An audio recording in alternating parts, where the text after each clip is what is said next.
The highly trained German Shepherd suddenly ignored every one of his master's commands. It barked incessantly, tearing at the damp earth with its claws beneath the roots of an ancient oak tree.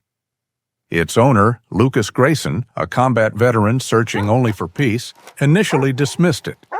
But Kaiser's strange persistence forced him to pick up a shovel. What he found wasn't a bone or an animal. It was a thick, rusted iron chain link, buried deep in the earth as if it were anchoring a dark secret. That chain was only the beginning. It led him to a locked metal box, buried for decades. And what was hidden inside would not only shatter the peace he so desperately sought, but would also force him to confront a deadly legacy that the entire town had tried to bury. Please support us by subscribing to the channel. The relentless Oregon rain was a familiar companion, a ceaseless whisper against the old farmhouse windows that Lucas Grayson had come to cherish. It was 4:37 a.m., a time when most of the world still slept, but Lucas had been awake for hours, the lingering tendrils of a nightmare slowly receding, leaving behind the acrid taste of fear and failure. He rose from the sparse comfort of his bed, his movements precise and economical, a testament to years of military training. Lucas Grayson was a man etched by experience. At 45 years old, his face was a tapestry of sharp angles and deep lines, particularly around his piercing steel-gray eyes that held a distant, haunted quality.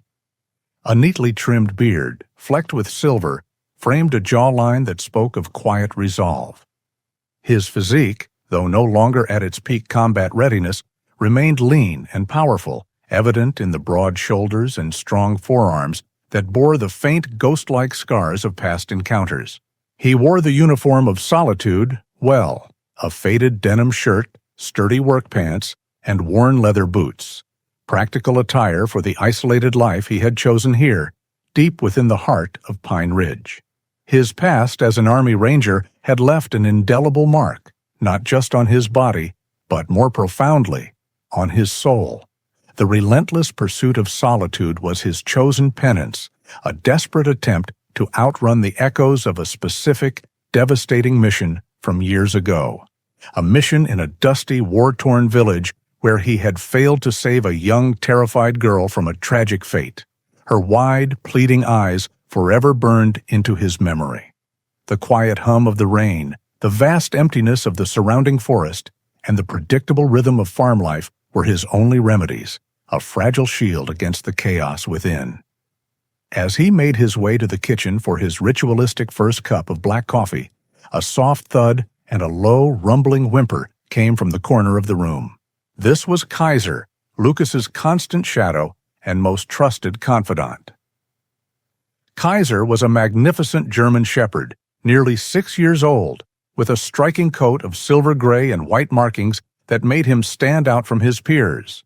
His eyes, intelligent and watchful, were a deep amber reflecting a profound loyalty.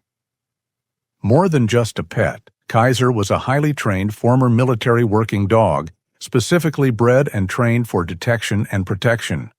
His temperament was a remarkable blend of unwavering discipline and deep affection.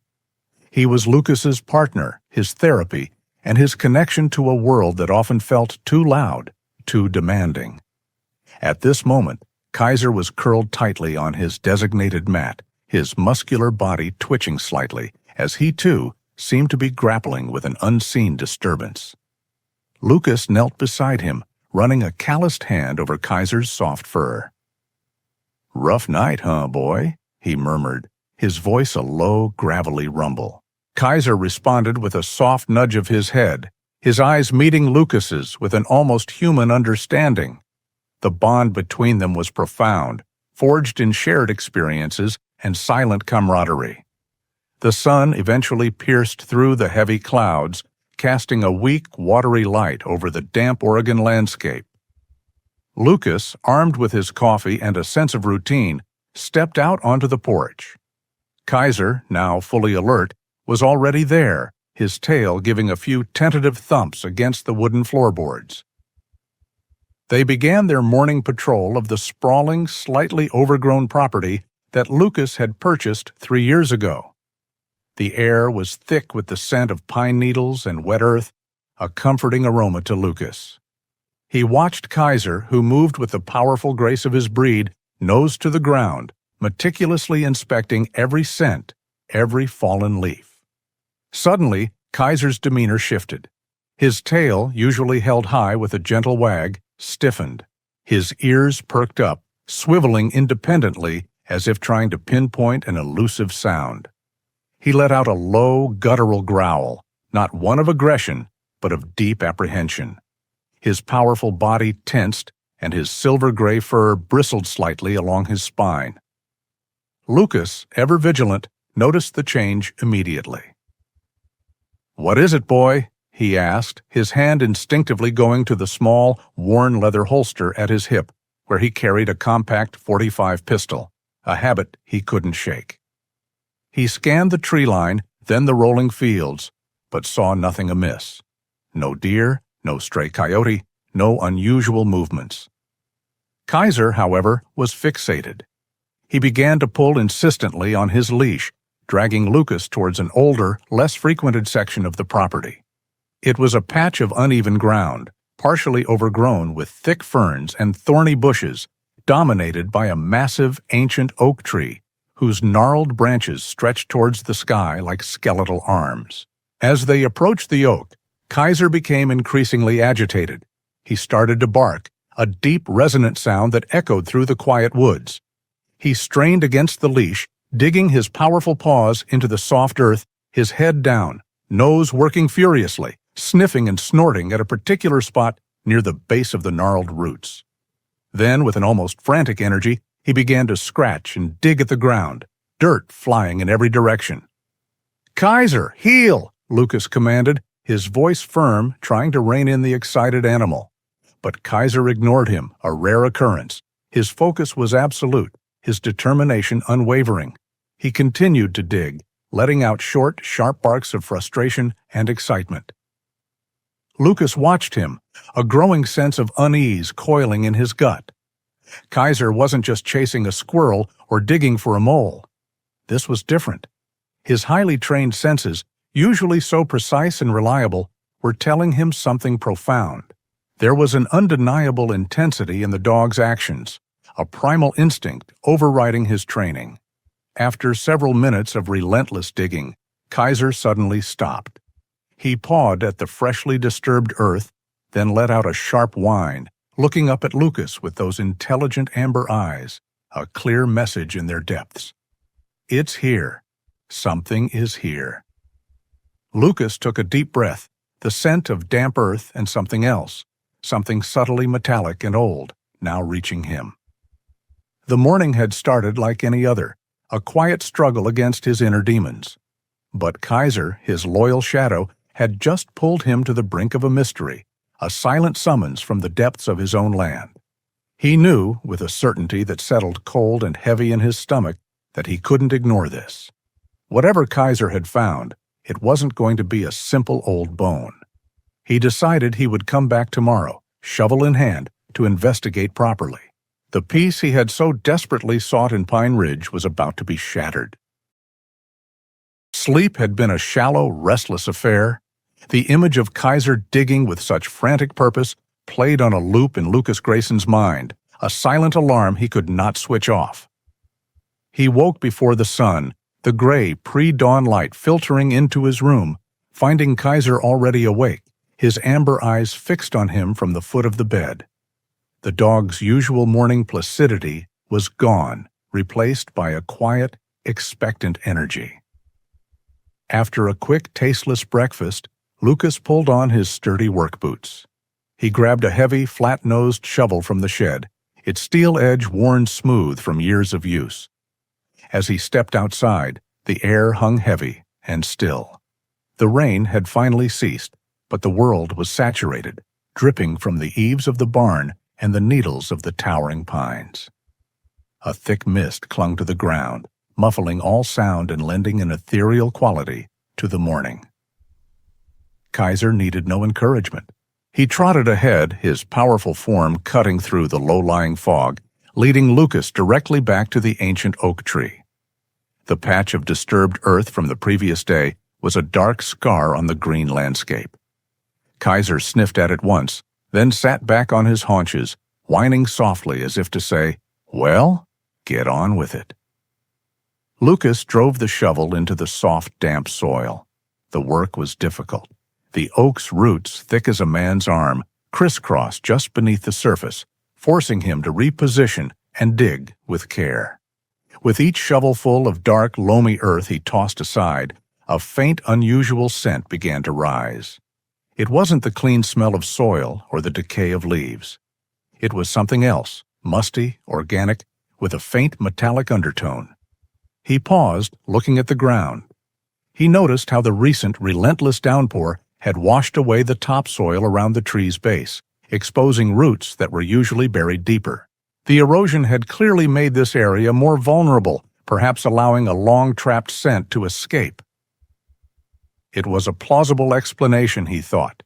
A scent too faint for a human nose, but not for a trained dog like Kaiser. After 20 minutes of strenuous digging, the shovel struck something hard with a jarring clang that vibrated up the wooden handle and into his arms. It wasn't the dull thud of a rock or the splintering sound of a root. It was metal. Kaiser shot to his feet, barking once, a sharp affirmative sound. Lucas knelt, using his hands to clear away the loose dirt. His fingers brushed against something cold, rough, and pitted with rust. He uncovered a thick, circular piece of iron, a chain link. He pulled at it. It was unyielding, disappearing deeper into the earth. With renewed determination, he dug around it, following its path. Link after rusted link emerged from the soil, a grotesque metal spine leading him downwards. The chain seemed to be anchored to something larger. He dug wider, deeper, his muscles burning with the effort. Finally, the shovel scraped against a flat metal surface. He worked for another half-hour, sweat beading on his brow, despite the cool morning air, until he had cleared enough earth to reveal the object's full shape. It was a military-style footlocker, an old ammunition box made of heavy-gauge steel, painted an olive drab that was now mostly obscured by rust and caked on mud. The chain he had first found was wrapped around it twice and secured to a heavy, rusted padlock on the front. It had been buried with deliberate intent. Getting it out of the ground was a battle. The box was immensely heavy, and the suction of the wet clay held it fast. Grunting with exertion, Lucas used the shovel as a lever, slowly prying it from its earthen grave. At last, with a great sucking sound, the box came free. He dragged it out of the hole and onto the grass, his breath coming in ragged gasps. Kaiser circled it cautiously, sniffing at the rusted metal, his low whimper a constant, curious hum. Lucas hauled the heavy container back to his barn, the metal scraping against the gravel path. Inside the cavernous, quiet space, surrounded by the smell of hay and old tools, he laid the box on the concrete floor. The padlock was a solid mass of corrosion, the keyhole completely sealed by decades of rust. There would be no picking this lock. He retrieved a long steel crowbar and a heavy sledgehammer from his workshop. After positioning the crowbar's tip in the padlock's shackle, he brought the hammer down with a powerful, controlled strike. The resulting clang echoed through the barn like a gunshot. It took 3 more strikes, each one sending shivers of impact up his arms, before the rusted metal finally groaned, protested, and then snapped. The chain fell away with a clatter. For a moment, Lucas just stood there, staring at the box. The silence felt heavy, expectant. He wedged the crowbar under the lid and, with all his strength, heaved upwards. The lid, sealed tight by time and pressure, resisted for a second before giving way with a loud, piercing screech of tortured metal. A wave of musty, stale air washed over him, the scent of damp paper, decaying leather, and something else, the faint, sorrowful smell of long-forgotten things. He peered inside. The contents were nestled in the damp, dark interior. On top lay a small, leather-bound journal, its cover warped and stained, the pages swollen with moisture. Beside it, glinting dully in the dim light, was a silver locket on a delicate chain, tarnished almost black, with a noticeable dent in its side. And beneath that, resting on a bed of what looked like rotted cloth, was a heavy star-shaped badge. He reached in with a hesitant hand, his fingers closing around the badge first. It was heavy, its surface pitted and green with corrosion. He rubbed away the grime with his thumb, revealing the faint, stamped words. He could just make out the title, Sheriff, and beneath it, a name, Miller. He set the badge aside and picked up the locket. It was surprisingly light. He fumbled with the clasp, which eventually sprang open. Inside were two tiny, faded photographs, but they were too damaged by moisture for him to make out any clear features. Finally, he lifted out the diary. It was fragile, the leather soft and crumbly to the touch. He knew trying to open it now would only destroy it. Lucas sat back on his heels, the three objects laid out on the concrete floor before him. The quiet solitude of his barn had been invaded.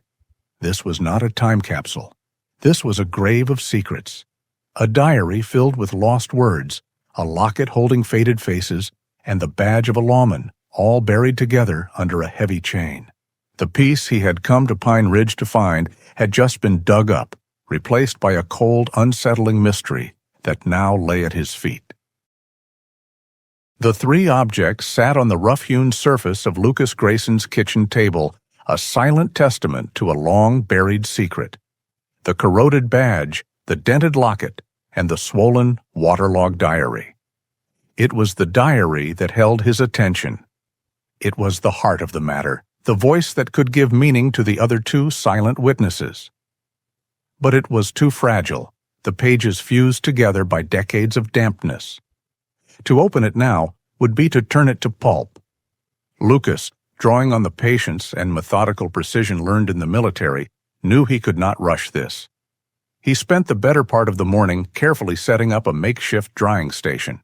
He placed the diary on a wire rack, positioning a low-wattage desk lamp above it, its gentle, consistent warmth just enough to slowly draw out the moisture without making the paper brittle. Every hour, he would return to gently separate a single page, blotting it with absorbent paper before turning it over. It was a painstaking process, a delicate operation that required a surgeon's touch. Kaiser seemed to understand the gravity of the task. The German shepherd lay on the cool linoleum floor nearby, his head resting on his paws, his amber eyes never straying far from Lucas. He was a silent, watchful guardian, his presence a comforting anchor in the tense quiet of the farmhouse. By late afternoon, the first few pages were dry enough to read. Lucas sat down at the table, the lamplight casting a warm glow on the faded, spidery script. The ink had bled in places, but the words were still legible. The handwriting was neat, almost calligraphic, full of youthful loops and flourishes. The first entry was dated May 12, 1985. "My dearest diary," it began. He looked at me again today by the old town square. His smile is like sunshine, and I feel my heart might beat right out of my chest. To think that someone like him, from a family like his, would even notice a girl like me. It feels like a dream. Lucas read on, piecing together the story of a young woman named Abigail Reed. Her voice, full of innocence and hope, emerged from the pages. She wrote of secret meetings in the woods, of stolen kisses by the creek, of a whirlwind romance with a man she never named, but described as the handsome, charming son of the most powerful family in Pine Ridge. As Lucas turned the pages, he could feel the shift. The joyful, looping script grew tighter, more compact. The entries, once filled with breathless excitement, became clouded with worry. October 3rd, 1985. I told him the news today. I thought he would be happy. We could run away, start a life of our own. But his face, it went cold. He spoke of his family's name, of his inheritance, of a future that suddenly had no room for me. or for the new life growing inside me. He told me not to worry, that he would handle it. But the way he said it, it sounded like a threat. Lucas's jaw tightened. He continued reading, the sense of dread growing with each page. Abigail's world was shrinking, her hope turning to fear. Her lover had become a source of terror, his visits infrequent and his words sharp and cruel. She was isolated, with no one to turn to. Then came the entry that made Lucas's blood run cold. November 18, 1985. He brought Sheriff Miller to see me today. The sheriff was kind at first. He said he understood my situation, that he would talk to the family, make things right. He promised to help me. But there was something in his eyes, a coldness. He told me to keep quiet, for my own good. He said some secrets are better left buried. The final entry was short, the handwriting a frantic, jagged scrawl. November 21, 1985. They know I won't stay quiet. He is coming for me tonight. He said we have to talk, by the old oak. Sheriff Miller told me to go. He said it was the only way. I am so afraid. If anything happens to me, let the world know I did not go willingly. Lucas pushed the chair back from the table, his breath catching in his throat. The musty smell of the old paper seemed to fill his lungs, thick and cloying. Abigail's terror, her utter helplessness, reached across the 40-year gap and gripped him with an icy hand. And then it happened. The quiet farmhouse kitchen dissolved around him. He was no longer in Oregon. He was back in the suffocating heat and dust of a forgotten village, the air thick with the smell of smoke and cordite. He saw her face, not Abigail's, but the face of the young girl, no older than 12, with wide, dark eyes filled with a terror that mirrored the words he had just read. She was trapped in a crumbling building, and he had been tasked with getting her out. But he had hesitated, a split-second tactical miscalculation, and the roof had collapsed. He could still hear the sound of it, a deafening roar that had silenced her screams forever. He had failed her.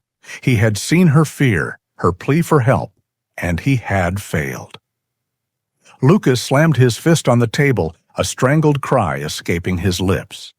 Kaiser was instantly on his feet, whining and nudging his head insistently against Lucas's hand, pulling him back from the precipice of memory. Lucas gasped, the kitchen slowly coming back into focus.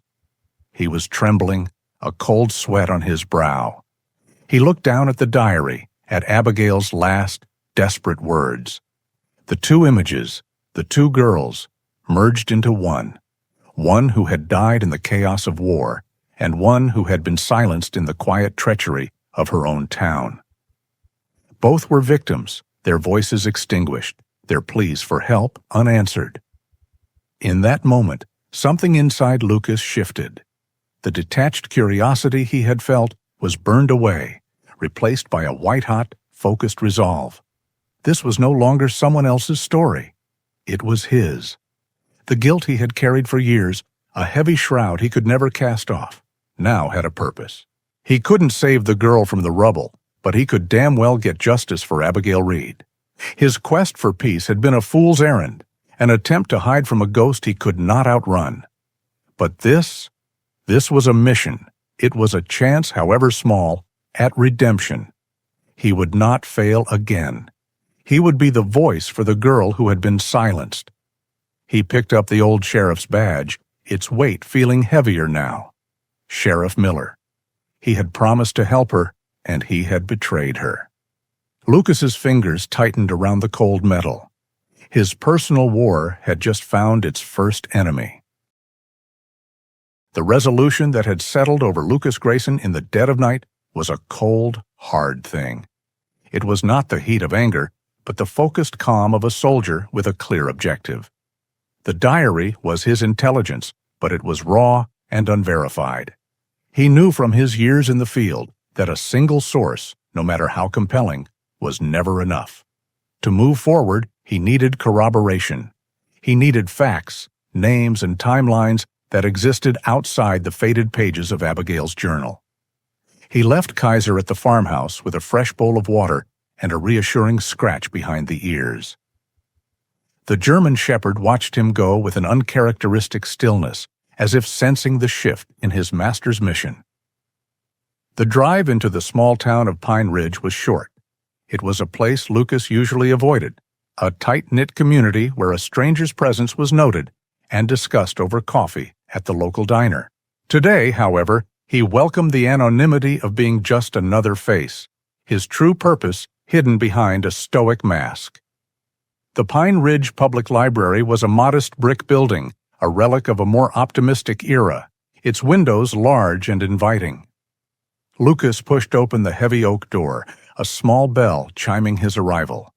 The air inside was warm and smelled of old paper, floor polish, and quiet contemplation. Behind a large circulation desk stood a young woman, her attention focused on a book she was meticulously cataloging. This was Jennifer Monroe. She was perhaps in her late 20s, with intelligent, inquisitive brown eyes, framed by a pair of stylish, dark-rimmed glasses. Her brown hair was tied back in a simple but elegant knot, and she wore a soft gray cardigan over a simple blouse. She carried herself with an air of quiet competence and a deep-seated passion for the world of words and history that surrounded her. When she looked up at Lucas, her expression was welcoming but also perceptibly sharp.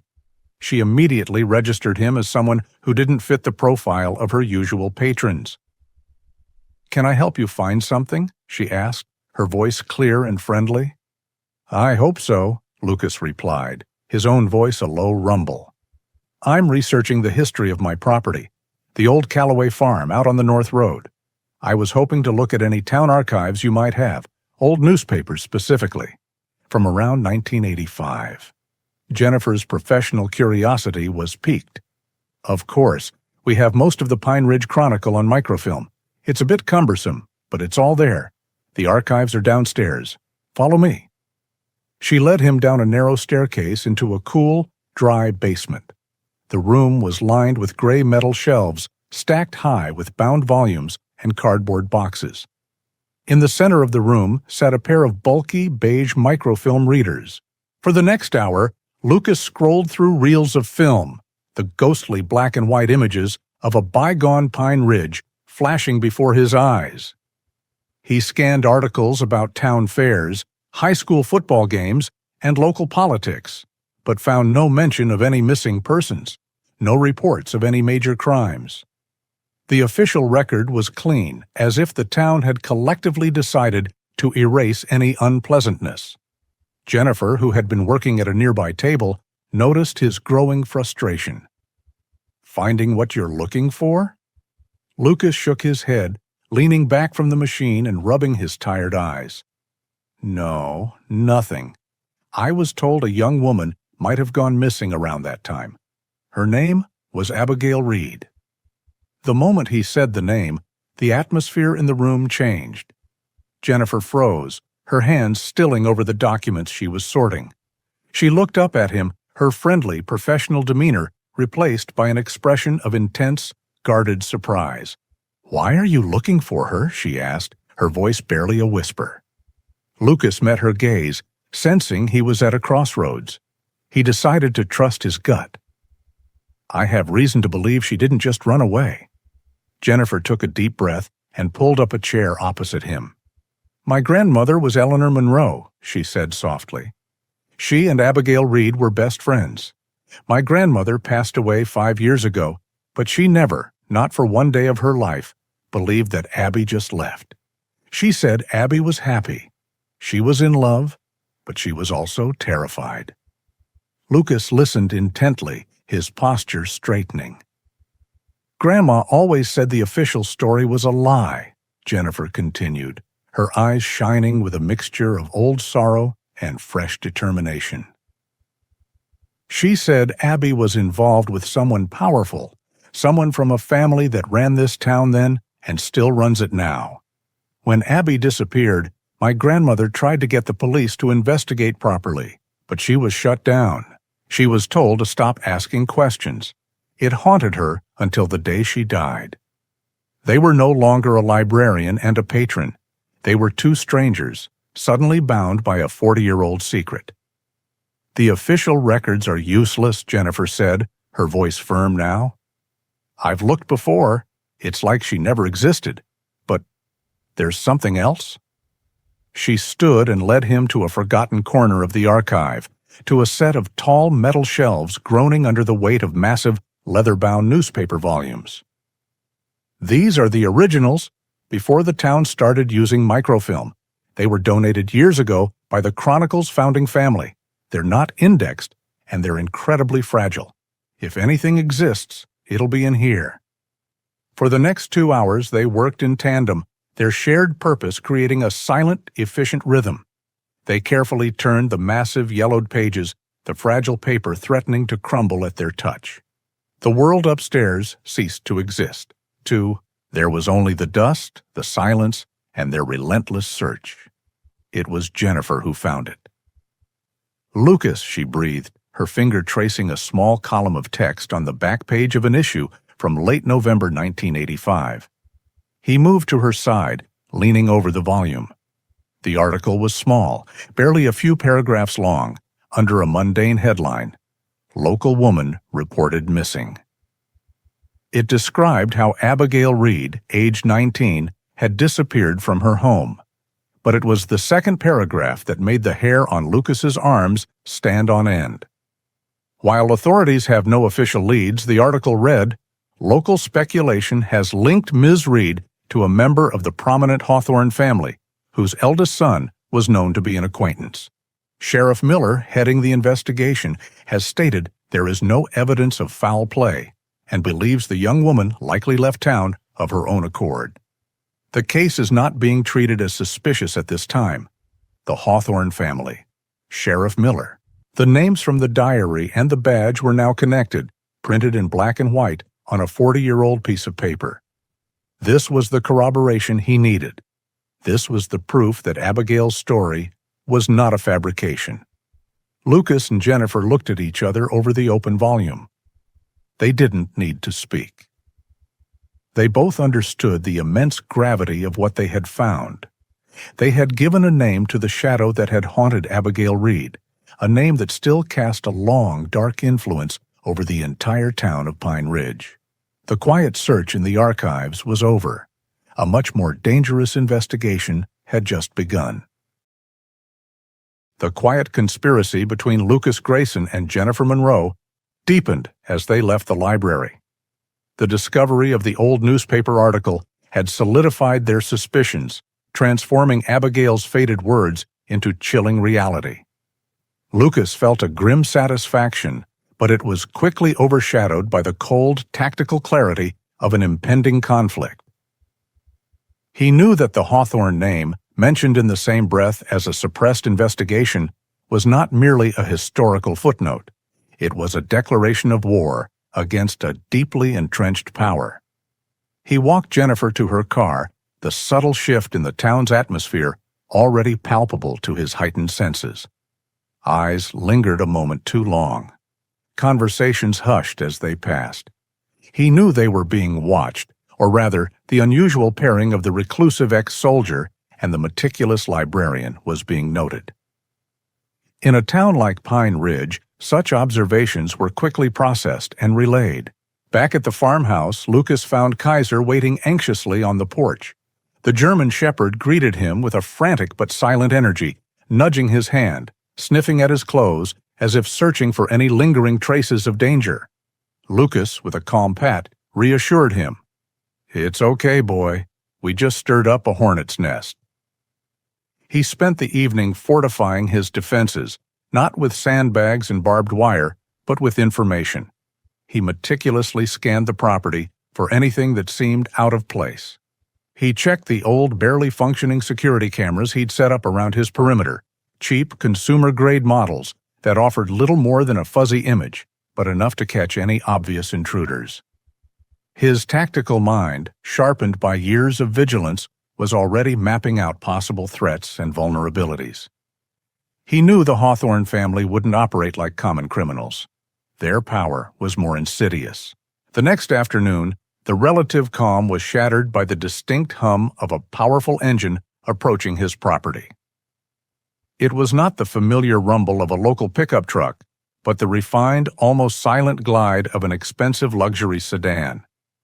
Lucas, already on alert, watched from the kitchen window as a sleek, dark vehicle, a polished testament to wealth, turned off the main road and slowly made its way up his graveled driveway. Kaiser, who had been dozing near the warmth of the wood stove, suddenly sprang to attention. His hackles rose slightly, and a low growl rumbled deep in his chest. He moved to stand protectively in front of Lucas, his intelligent eyes fixed on the approaching car. The car stopped in front of the farmhouse. From the driver's side, a man in a crisp, dark suit emerged. He was a broad-shouldered individual with an air of quiet efficiency, clearly a professional bodyguard. He moved to the rear passenger door and opened it. Out stepped Charles Hawthorne. Charles Hawthorne was a man in his early 70s, but he carried himself with an aristocratic posture that belied his age. His silver hair was impeccably groomed, parted precisely to one side. His face, though marked by the inevitable lines of time, was sharp and intelligent, with a thin-lipped mouth that rarely betrayed emotion.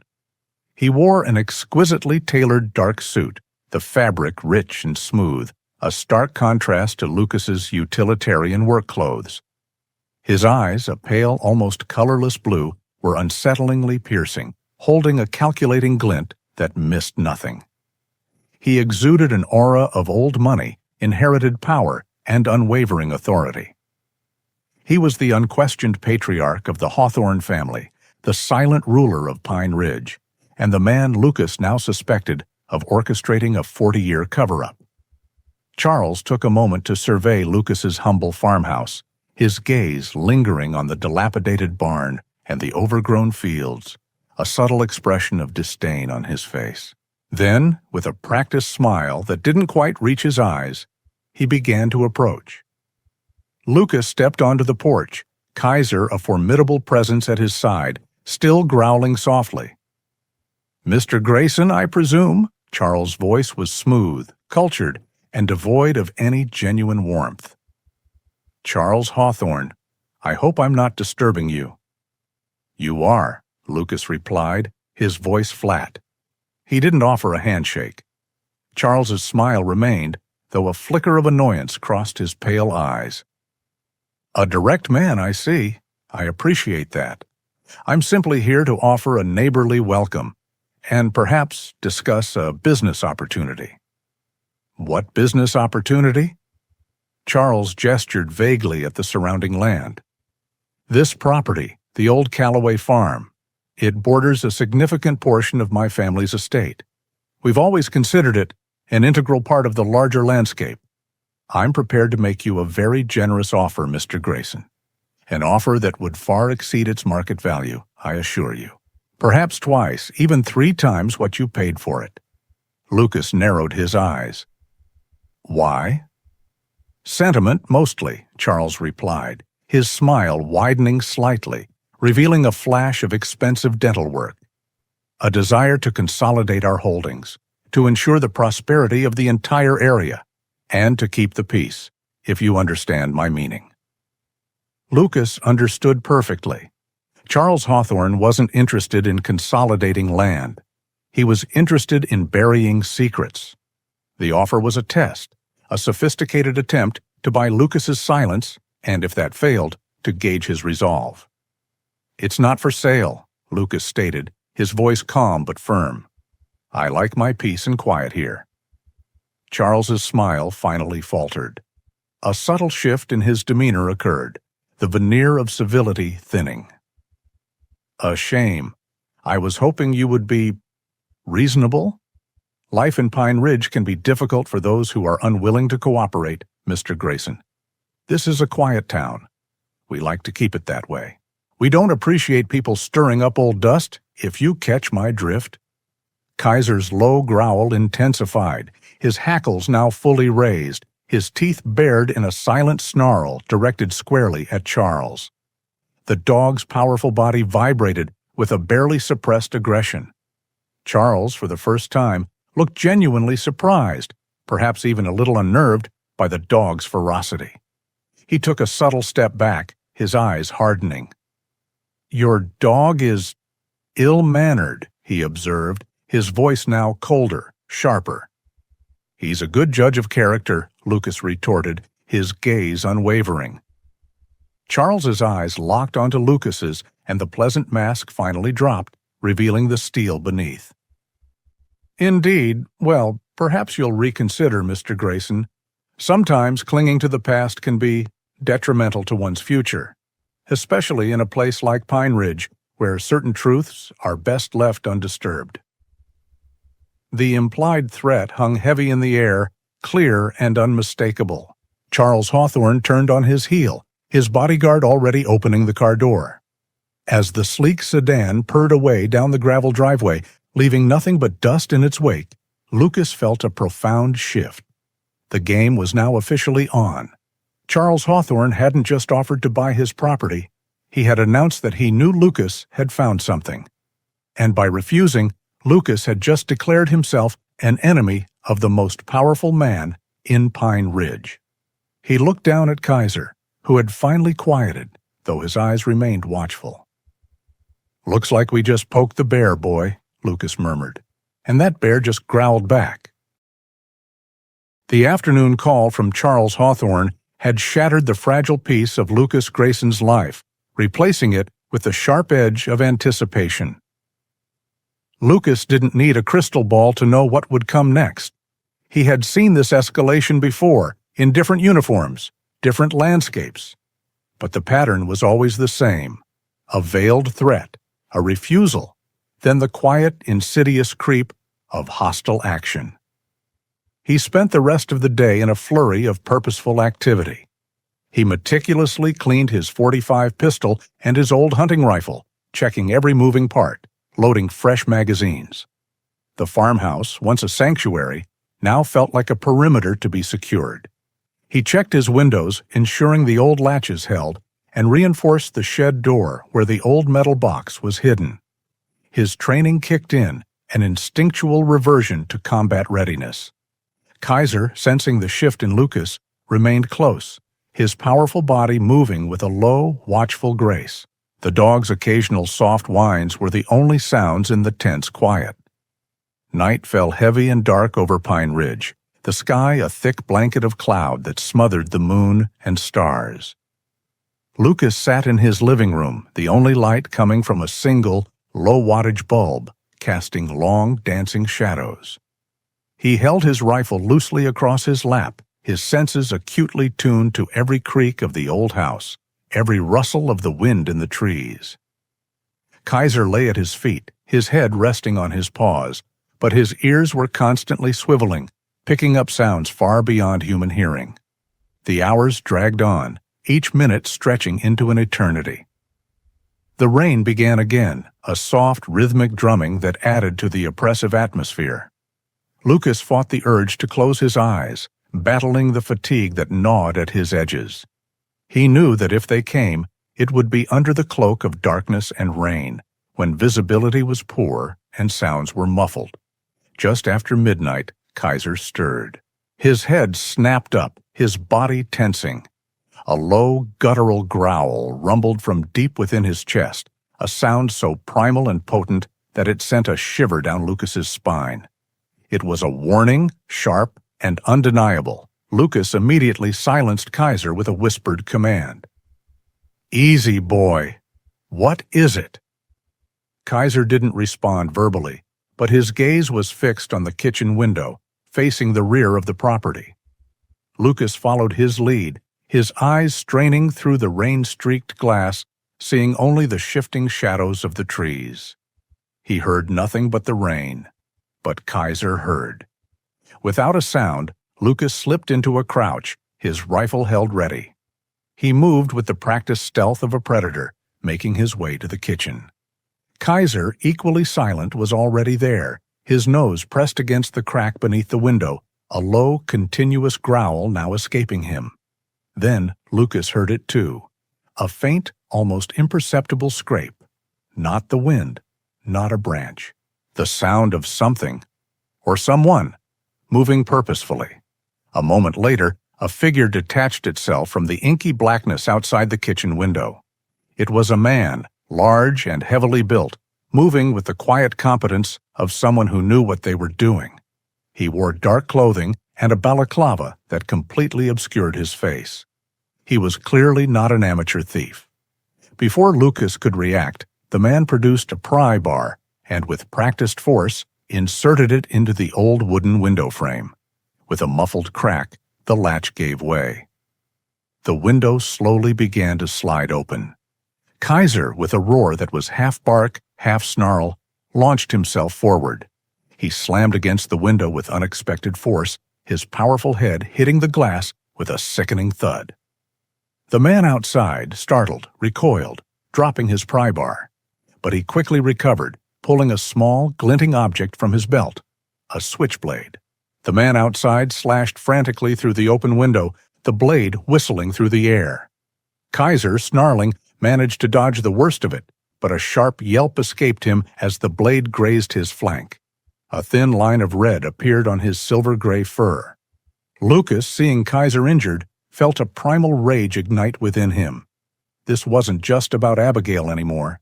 They had hurt his dog, his partner. He chambered a round in his rifle with a loud click, aiming it directly at the shadowy figure. "Get out!" Lucas roared, his voice cold and lethal, echoing through the kitchen. "Get the hell off my property!" The man outside hesitated, seeing the rifle barrel pointed directly at him, sensing the absolute intent behind Lucas's voice. He knew he had been made. With a final, furious glance, he turned and melted back into the pouring rain and darkness. Lucas waited, rifle still raised, listening intently. He heard the sounds of quick, retreating footsteps, then the faint hum of a vehicle starting up in the distance, quickly fading into the night. They were gone. For now. He lowered his rifle, his hands trembling slightly, not from fear, but from the surge of adrenaline and barely contained fury. He immediately knelt beside Kaiser. The wound was shallow, a long, thin gash on his left flank. It was bleeding, but not profusely. Kaiser whimpered softly, licking the wound, then looked up at Lucas with apologetic eyes.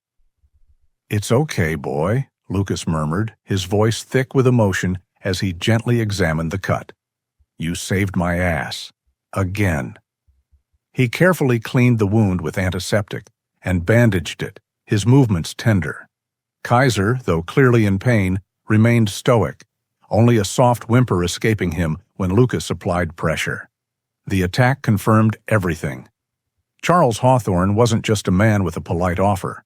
He was a ruthless power broker capable of orchestrating violence to protect his family's dark secrets. The subtle pressure had failed. The polite warning had been ignored.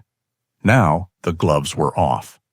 Lucas looked around his quiet kitchen, now violated by the attempted intrusion. The peace he had sought here was well and truly shattered. He clutched Kaiser's head, burying his face in the dog's thick fur. This wasn't a fight he could walk away from anymore. They had hurt his dog. This was personal. His resolve, already strong, hardened into an unyielding, unbreakable steel. He would make Charles Hawthorne pay. The night after the break-in was long and sleepless.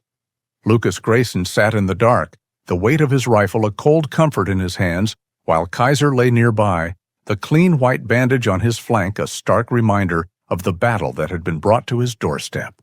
The physical perimeter had been breached, but Lucas knew that was only the beginning.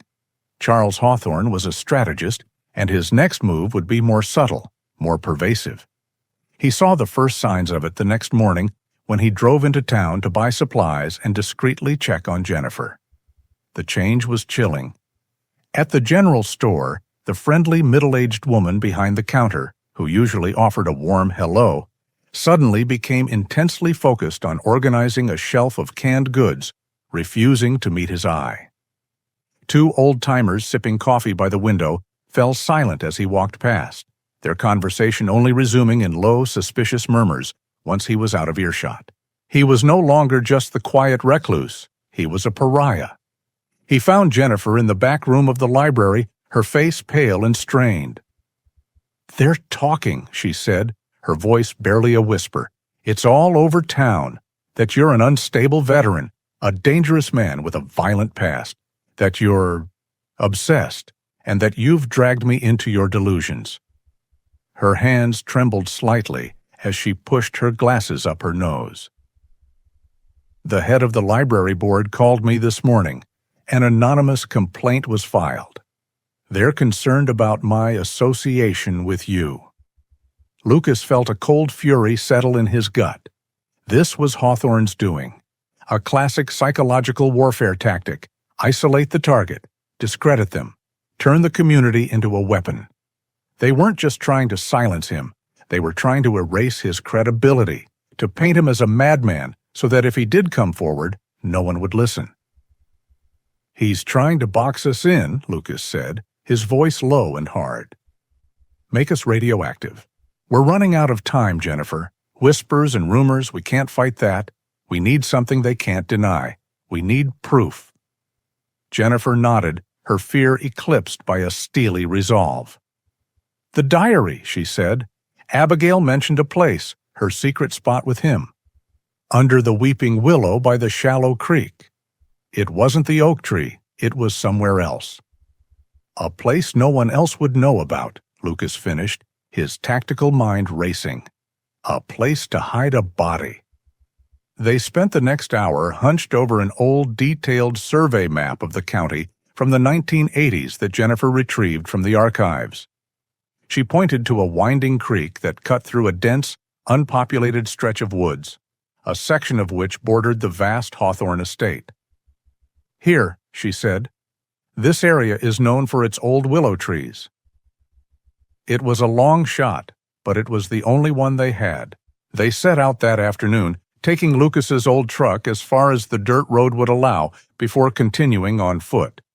Kaiser, his flank still tender, but his spirit undiminished, trotted quietly beside Lucas, his senses on high alert. The woods were dense and silent, the air thick with the smell of damp earth and decaying leaves. They found the creek easily enough, a shallow, meandering ribbon of water cluttered with smooth gray stones. Following its path, they pushed deeper into the forest. After nearly an hour of searching, Jennifer spotted it, a massive, ancient weeping willow, its long, trailing branches creating a secluded, shaded canopy near a bend in the creek. The area felt still, forgotten by time. As they drew closer, Kaiser's demeanor changed. He began to whine softly, the fur on his neck bristling. He moved ahead of them, his nose twitching, casting back and forth across a patch of ground near the tree's base that was slightly sunken, covered in a thick layer of moss. He circled the spot twice, then stopped, pawing at the earth and letting out a low, mournful howl. "He's found it," Lucas breathed, his heart pounding. He had seen this behavior before. It was the scent of death, however faint and old, that Kaiser had detected. He unslung the small entrenching tool he had brought with him, but before the blade could touch the soil, a voice sliced through the silence. "That's far enough." Lucas and Jennifer froze. Two men stepped out from behind the thick trunk of the willow. One was the broad-shouldered bodyguard Lucas recognized from Charles Hawthorne's visit. The other was a younger, wiry man with cold, dead eyes and a cruel twist to his lips. He held a heavy, rusty tire iron in his hand, swinging it idly. They were Hawthorne's men, sentinels guarding a 40-year-old grave. "Mr. Hawthorne suggested you might come snooping," the bodyguard said, his voice flat and menacing. "He asked us to persuade you to stop." The wiry man took a step forward, a predatory grin on his face. "Persuade you real good." Lucas instinctively moved in front of Jennifer, shielding her with his body. He raised his hands slowly, the entrenching tool still in his grip. "Walk away," he said, his voice dangerously calm. "This doesn't concern you." The man with the tire iron laughed, a short, ugly sound. "It does now." He lunged, but he never reached Lucas. With a sound that was pure, explosive fury, Kaiser launched himself forward. A blur of silver gray and white fur, he hit the wiry man square in the chest, his momentum sending the man staggering backward with a cry of shock and pain. Kaiser didn't bite. He slammed and snarled, a chaotic force of nature designed to disorient and disable. The bodyguard, momentarily stunned by the dog's sudden attack, turned his attention to Kaiser, raising a heavy boot to kick him. It was the opening Lucas needed. "Run!" he yelled to Jennifer. He swung the entrenching tool, its steel edge connecting solidly with the bodyguard's outstretched arm. The man grunted in pain, stumbling back. Lucas didn't wait for a second chance. He grabbed Jennifer's arm, pulling her with him. "Kaiser, with me!" he commanded. The dog, hearing his master's call, disengaged from the now panicked henchmen and bounded after them. They plunged into the dense, trackless forest, away from the creek, away from the path. Behind them, they could hear the enraged shouts of Hawthorne's men. They ran, fueled by adrenaline and fear, crashing through underbrush, leaping over fallen logs, the sounds of their pursuers growing fainter behind them.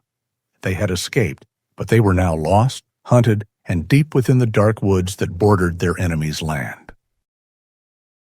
The flight through the forest was a blur of instinct and adrenaline. Lucas Grayson, moving with a predator's certainty, guided Jennifer through the dense, dark woods, his internal compass unerring.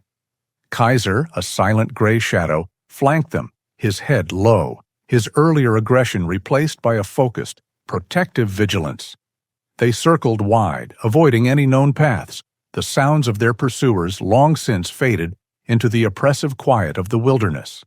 It was well after nightfall when they finally emerged from the tree line at the edge of Lucas's property. Exhausted, caked in mud, and scratched from thorns, they paused in the darkness, looking towards the farmhouse. A profound sense of wrongness immediately washed over Lucas. The house was a black silhouette against the slightly less black sky. The single, low-wattage security light he always left on by the barn was dark. "Stay here," he whispered to Jennifer, his voice a low command. "Kaiser, with me. Watch." The dog gave a soft whine of understanding. Lucas moved forward, a ghost in the long grass, his senses screaming that this was a trap. He crept towards the utility pole at the edge of his driveway. The beam of his small flashlight revealed what he already suspected. The telephone line had been deliberately severed, the cut clean and precise. He then made his way to the side of the house. The power meter was still, its digital display dark. The main line from the pole had been cut. He knew what he would find before he saw it. Crouching low, he moved through the ditch along the main road until he had a clear view of his driveway entrance. A massive Hawthorne logging truck was parked across it, its bulk completely blocking any access. Two men stood beside it, smoking cigarettes, their forms illuminated by the brief orange glow. They weren't trying to fix the truck. They were lookouts, sentries. A cold, hard realization settled in Lucas's gut. The confrontation at the creek hadn't been a failed capture attempt. It had been a feint, a maneuver designed to flush them out, to herd them away from the farm so that Hawthorne's forces could move in and set up the cage without resistance. They were cut off. No power, no communication, no escape. The siege had begun. "They've isolated us," he said grimly when he returned to Jennifer. "Completely." Jennifer's face was pale in the darkness, but her eyes were resolute. "So what do we do?" "We fight," Lucas said, his voice devoid of hesitation. "This is my home. This is our ground. We make our stand here." They slipped back onto the property through the dark woods, entering the cold, silent farmhouse through the back door. The familiar space, once a sanctuary, now felt alien and hostile. It was a tomb waiting to be breached. But for a soldier like Lucas, it was also defensible terrain. His PTSD, the haunting ghosts of his past, receded, replaced by the sharp, cold clarity of combat. He was no longer Lucas Grayson, the broken recluse. He was Sergeant Grayson, United States Army Ranger, and he had a perimeter to secure. "Listen to me, Jennifer," he said, his voice calm and authoritative, cutting through her fear. "We're going to turn this house into a fortress. I need your help. Do exactly as I say." She nodded, her trust in him absolute. For the next several hours, they worked in the dark, using only a small, battery-powered lantern. Lucas's plan was a masterclass in asymmetrical warfare, using limited resources to create a formidable defense. He didn't have military-grade equipment, but he had a barn full of tools and a mind trained to improvise, adapt, and overcome. First came the early warning system. He took spools of high-tensile fishing line and, with painstaking care, strung them at ankle height in the woods surrounding the house, creating a spiderweb of tripwires. Each line was connected to a carefully balanced stack of old tin cans on a windowsill or a set of wind chimes he hung from a low branch. It was crude, but it would give them precious seconds of warning. Next, he created obstacles. He rolled old tires, barrels, and a rusty harrow from the barn into the open spaces, creating a chaotic landscape that would break up any direct assault and force intruders into predictable channels, fatal funnels where they would be exposed. The house itself was the final bastion. They dragged heavy furniture, the old oak bookshelf, the solid wood dining table, and barricaded the front and back doors. Lucas used his cordless drill and long screws to board up all the downstairs windows. With planks he ripped from the barn wall, leaving only small, narrow slits to see and shoot through. "They'll expect us to be blind," he explained, his breath fogging in the cold air. "These will give us an advantage." Jennifer worked tirelessly at his side, her fear channeled into focused energy. She gathered materials, held boards in place, and kept a constant watchful eye on the dark tree line. She was terrified, but she refused to be helpless. The final piece of his defense was the most important: Kaiser. The dog's senses were 1,000 times sharper than any human's. Lucas brought him to the center of the house, in the dark hallway that connected the front and back rooms. "Watch, boy," Lucas commanded softly, running a hand over the dog's head. "You're our alarm. You hear anything, you tell me. Anything." Kaiser seemed to understand. He lay down, his body tense and alert, his ears swiveling in the darkness, sampling the air for any alien scent. He was the living heart of their fortress, a biological early warning system that no technology could match. By 3 a.m. they were done. The farmhouse was dark, cold, and silent as a tomb. But it was no longer a vulnerable target. It was a hard point, a defensive position bristling with makeshift traps and tactical ingenuity. Lucas, Jennifer, and Kaiser sat together in the dark living room, the unplugged rifle cold in Lucas's hands. The world outside was utterly silent, the only sound their own quiet breathing. They were surrounded, outnumbered, and completely alone. The waiting had begun. They were no longer the hunted, fleeing through the woods. They were the defenders, ready for the coming storm. The silence in the fortified farmhouse was a living thing, a suffocating pressure that grew heavier with each passing hour. Lucas Grayson, Jennifer Monroe, and Kaiser waited in the oppressive darkness, a trio of prisoners in a self-made fortress. Outside, the world was still, but Lucas knew it was the stillness of a predator gathering itself to strike. He sat by one of the narrow slits he had cut in the boarded-up windows, his rifle resting on the sill, his eyes scanning the impenetrable blackness of the woods. He had been in situations like this before, surrounded and outgunned. He knew how it ended. A defensive position was a fixed position, and a fixed position, given enough time and pressure, always falls. "They'll come before dawn," he said, his voice a low whisper that seemed to be absorbed by the shadows. "They'll wait until we're exhausted. Then they'll hit us from all sides. We can't win this way, Jennifer. We can't win by waiting for them." Jennifer, huddled in a blanket on the floor, looked up at him, her face a pale oval in the gloom. "So what do we do?" "We change the objective," he said, the strategist in him taking over. The objective isn't to survive an attack here.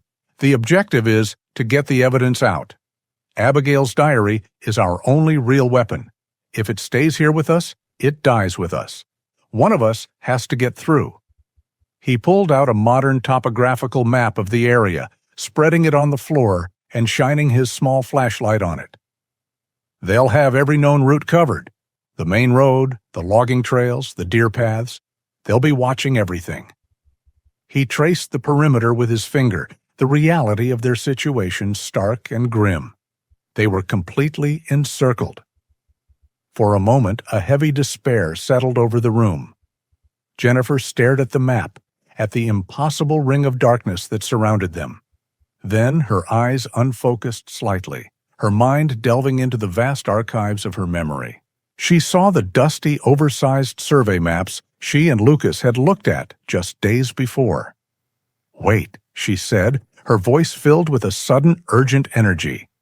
She knelt beside the map. "Your map is wrong, or not wrong, just incomplete." She took a pen from her pocket and, with a few deft strokes on the back of an old envelope, began to sketch from memory. She drew the familiar lines of the creek, the ridge, and the Hawthorne estate. But then she added a new line, a faint winding path that Lucas had never seen before. "In the archives," she explained, her voice gaining confidence, "I saw a survey map from the 1890s. The whole area was being logged back then. They had dozens of temporary routes to haul timber. Most were reclaimed by the forest, but this one—" She tapped the line with her pen. This was a major route that went up and over Black Creek Ridge. It was abandoned after the Great Fire of 1928 destroyed the main bridge. It's not on any modern map because for over 90 years it hasn't officially existed. They won't be watching a path they don't know is there. Lucas stared at her hand-drawn map, a slow smile spreading across his face. It was brilliant. A ghost path, hidden in plain sight.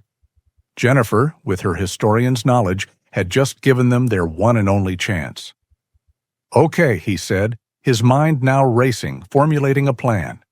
"You've given us the where, now for the how. They'll still have patrols sweeping the woods. We need to pull them all in one direction. We need a diversion." He looked at Jennifer. "A big one." The plan they devised was desperate, a final all-or-nothing gambit. Lucas would be the decoy. He would create a loud, violent distraction on the eastern side of the property, making it look like a frantic solo breakout attempt toward the main road. He would draw every one of Hawthorne's men toward the sound and the fury. While they were occupied, Jennifer would slip out the back, under the cover of the chaos. She would carry the evidence, Abigail's diary, the locket, and the badge, all secured in a waterproof bag inside her backpack. And she would take the ghost path over the ridge. She would not go alone. Lucas turned to Kaiser, who had been watching them, his intelligent eyes shifting between the two humans, sensing the rising tension. Lucas knelt, bringing himself face to face with the magnificent animal. This was the hardest part of the plan, an act of faith that felt like tearing a piece of his own soul away. "Kaiser," he said softly, his voice thick with an emotion he rarely showed. "Listen to me, boy," the dog whined, nudging his hand. "I have a new job for you, the most important one yet." He pointed to Jennifer. "You go with her.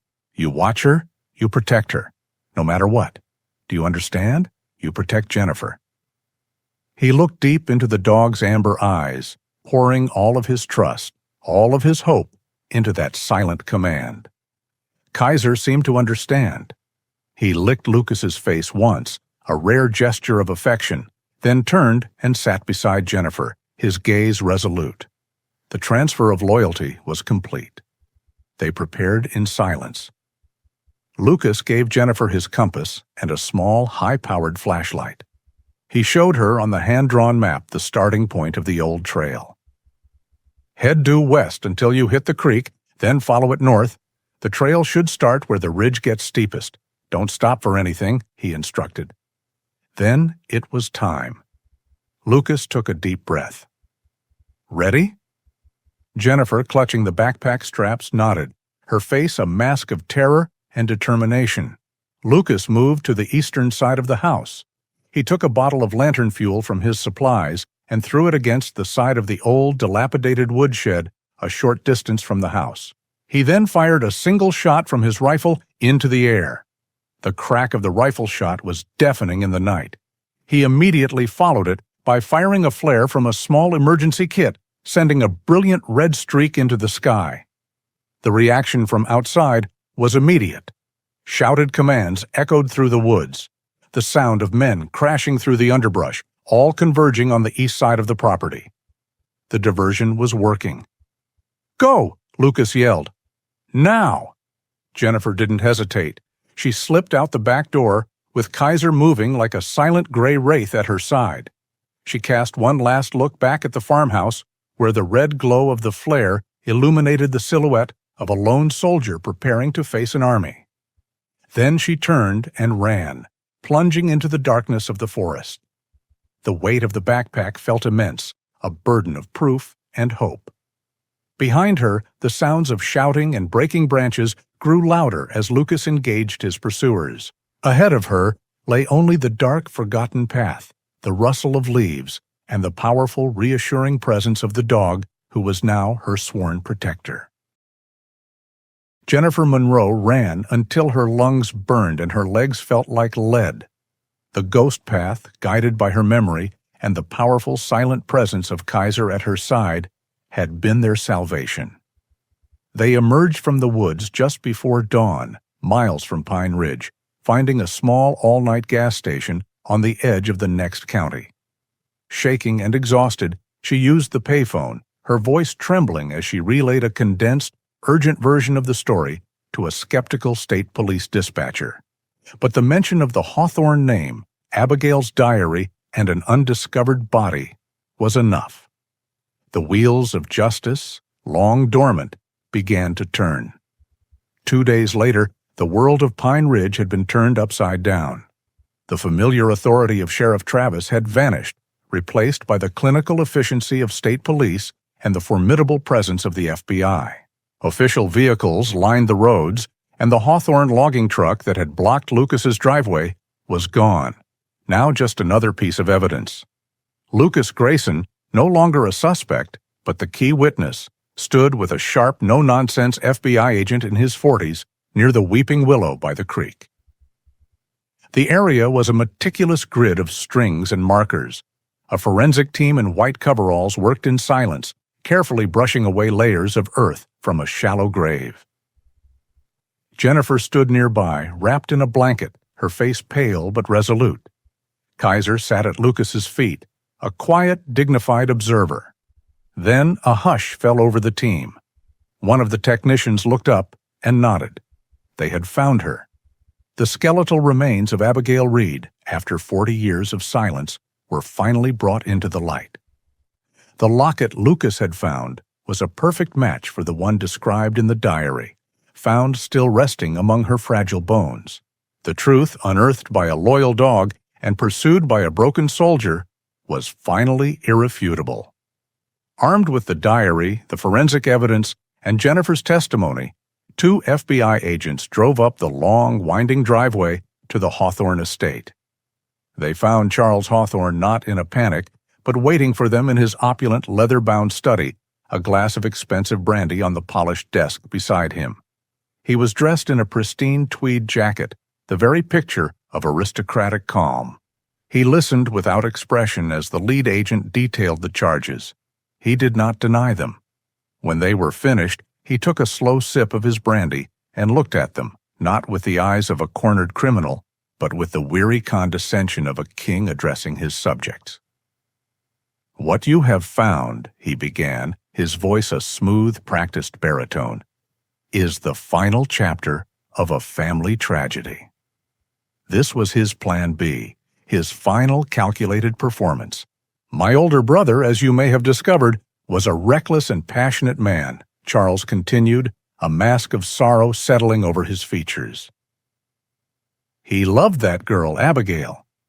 But he was young, and he was frightened when she told him about the child. There was an argument, a terrible, tragic accident. He came to me utterly broken. I was just a boy myself. He paused, letting the weight of his words fill the room. I did what any brother would do. I made a mistake, a terrible mistake born of misguided loyalty. I helped him. I helped him bury his secret, and I have carried that terrible burden every day for 40 years, protecting his memory, protecting the honor of our family name. I am not a monster. I am a man who has lived his entire life in the shadow of a single, catastrophic error in judgment. It was a masterful lie wrapped in a kernel of truth. He threw his dead brother to the wolves, painting himself as a tragic accomplice, a man of honor bound by a terrible promise. It wouldn't save him from prison, but it was designed to mitigate, to muddy the waters, to reframe his legacy from one of ruthless villainy to one of tragic loyalty. The agents, though likely seeing through the performance, simply cuffed him, his face a mask of dignified resignation. A week later, the storm had passed, leaving a strange, altered landscape in its wake. The Hawthorne Empire was beginning to crumble under the weight of federal investigations. Sheriff Travis had been arrested for complicity and obstruction of justice. The story was national news. Justice, in its messy, imperfect way, had been served. Lucas stood on a small hill overlooking his farm. The police tape was still up, fluttering like yellow prayer flags in the breeze. His farmhouse, his sanctuary, was now a landmark. A news van was parked on the road, a persistent vulture waiting for a story. The quiet he had bled for, the silence he had craved, was gone forever, replaced by the ceaseless hum of the outside world. "You're a hero, you know." He turned. Jennifer stood beside him, a small, sad smile on her face. "I'm just a man who ran out of places to hide," he replied, his voice rough. "No," she said, her gaze firm. "You're the man who gave my grandmother's friend her name back. Thank you, Lucas." They stood in a comfortable silence for a moment, two unlikely allies whose lives had been irrevocably changed. Then, with a final grateful nod, she left him to his thoughts. That evening, Lucas walked through the now empty farmhouse for the last time. The FBI had cleared it, but the echoes remained. The echoes of Abigail's fear, of his own rage, of the siege. He packed a single, worn duffel bag with his few possessions. He stepped outside onto the porch. Kaiser was waiting for him by the truck, his head cocked, his amber eyes full of a deep, knowing sadness. He understood. This place was no longer home. Lucas knelt and wrapped his arms around the dog's thick neck, burying his face in his fur. "It's just you and me again, boy," he whispered. He had won. He had faced the ghost of his past, the failure that had haunted his every waking moment, and he had redeemed it. He had brought a measure of justice to a soul lost for 40 years. But in winning the war, he had lost his sanctuary. He and Kaiser got into the old truck. He started the engine, not looking back at the house. He drove down the long gravel driveway, past the news vans and the curious onlookers, and turned onto the main road, heading west, toward the setting sun. He didn't know where he was going. He was just a man with his dog, leaving a past of both trauma and redemption behind, searching for a new, quiet place to finally heal. It's often said that time buries all secrets, but it cannot bury loyalty. A love that is true, whether between a man and his dog, or for a soul crying out for justice, will always find a way to bring the truth into the light. The story of Lucas and Kaiser is a powerful reminder that heroes are often found in the quietest of places, their courage measured not in medals, but in silent sacrifice. If their journey moved you, please share your thoughts in the comments below and help us continue to bring these stories to life by subscribing to our channel. Their story has reached its end, but another incredible tale is just waiting to be discovered. You can find it right now on your screen.